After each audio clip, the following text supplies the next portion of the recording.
Welcome to Dave TV for the 6th of July, 2012, and I'm Dave. Okay, sitting outside the front door yesterday, another package. Ticking. No ticking sound. So we will see what Mr. Mailman had to bring. Now, I haven't even opened this, okay? So, this is the first time. This is the first time I'm opening it. It's not, it's not kind of fakey thing where I opened it, then put it back in and pretend I would. No, this is the first time I've opened this package. Okay. We got some newspapers here from, what is this? The Antique Week. Oh, look at this. Oh, wow. Oh, okay. A videotape. A videotape. JC and Friends, Inside Washington. I can't read that one. The Saint something of an Inside 20th Air Check. Anyhow, there we go. JC and Friends, Inside Washington, something or other, and then Inside the 20th something or other Air Check. It's like some Channel 9. It looks like some Channel 9 classic videotape, and that, I think, is all there is in here. Well, thank you very much, whoever sent this.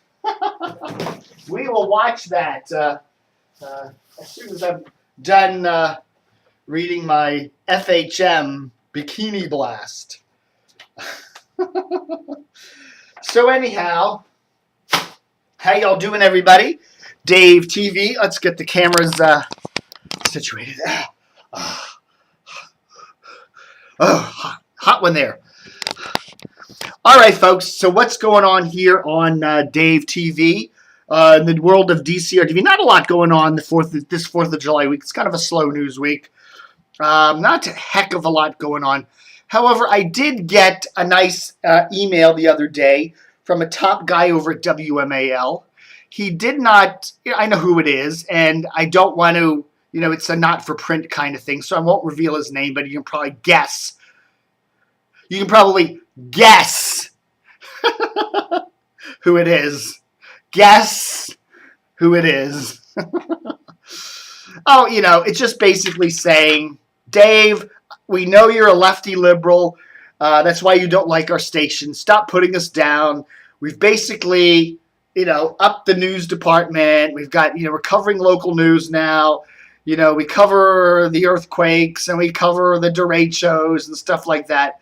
So, quit bitching and take the Heritage Foundation happy pills and praise us. All right, I understand. I do think, I do think there's some good people at WMAL, some people in the news department, some people in the programming, and, of course, the manager of the station. But, I just have to say again and again and again, WMAL, and I said this back when they first went on 105.9 back in September of last year, that the station just simply needs to do more. They really do need to get that news department. So they're really doing news reports 24/7. WMAL still farms out a lot of its news content to Metro Traffic or Total Traffic or whatever they're calling themselves these days. So when you're listening to WMAL newscasts overnight or on the weekends, you're not hearing news from WMAL. You're hearing it from the traffic provider. They need to get 24/7 on their news department. They need to have longer local newscasts. They need to have local newscasts at the top and the bottom of every hour, not just in rush hours. That's a given. They need to up that website and have more of that local news on there. They really need to do that. And I think, they haven't really done as much as they could be doing. They're doing more than they had been doing, but they're not doing enough of what they could be doing. It's one of those things where if your power goes out, where do you turn? You turn to WTOP probably, right? You don't think of turning to WMAL. They have to change that. And, maybe even take that afternoon drive cycle, which goes from 3 to 6 or 7, and maybe turn that into a news block, kind of like what WBAL has done with their drive times, and to cement home the fact that this is a news station too, which I still think a lot of people don't really think WMAL is. And again, they need to bolster that morning show. There's still some problems with it. Chris Plant is kind of a raging lunatic. I think he actually hurts the station more than he helps it. And they need to get something live and local in the afternoon drive at least. Then you can have Rush and you can throw Hannity in the evenings, Rush live. That's okay. But you need to do something. You need to do something with your weekends. Have more of a, news presence there. So, hey, I've said these things before and I'll say them again and nobody will listen, and that's that. Oi, Kavoikia. All right, folks.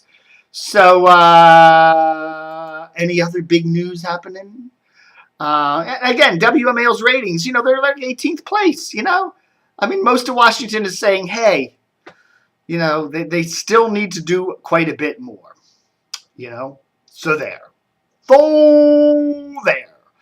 All right, folks. I got an interesting email, too. From Dude Walker. Remember the last Dave TV a couple days ago, the 4th of July edition, I think it was. I ran a clip of Dude Walker's, the famous voice man, Dude Walker's Star Spangled Baltimore clip, which, if you want to go hear that, go back to the July 4th Dave TV, which is right below this one. And if you're on the Dave TV page, that is. And listen to it. It's really cool. And I just said, I wonder how Dude Walker got named Dude Walker. And here's what he tells us. He goes, I can't do Dude's voice, but he goes, I was a top 40 jock in the city I was born in, Hartford, Connecticut. When I was hired from there to go to the legendary WHBQ in Memphis, the station Elvis was interviewed on when he was still just a local boy, the program director there suggested a name change for me. My on-air name at the time was oh so cheesy, Tom Collins. Hey, give me another Tom Collins there. The PD had last been in Buffalo, and a jock at the Toronto station across the river was named Dude Walker. He decided that would be a cool name for me. I wasn't so convinced, but I wanted the gig, so I packed up my wife, dog, and everything I owned and U-hauled it to Memphis. Arriving on a Sunday, my first shift was the next day. As my new boss gave me a tour of the station, he left me alone in his office for a moment. I had been thinking maybe we would compromise on the name, maybe something like Tom Walker. But I happened to notice a memo on his desk, and I read it upside down. I realized there was a notice to the staff welcoming the new afternoon DJ, Dude Walker. The die, as they say, had been cast. You can imagine my first show the next day. I tried to get used to saying my new moniker. Must have made a great impression on the audience, more than one saying, hey, this is Dude Walker. But the name has served me well over the years. People just love to say, dude. Wish I had a nickel for every Big Lebowski reference I've heard. So that's Dude Walker there telling us how he got the real name Dude Walker. Of course, his real name is Tom, right? Tom something. Anyhow, Dude Walker. Now you know the rest of the story. How Dude Walker... Yes, one of my friends, every time they get scissors, goes, someday. Well, I could do it right now. I could do it right now on camera. No, I'm not going to do it. I'm not going to do it. Get rid of the scissors. No way.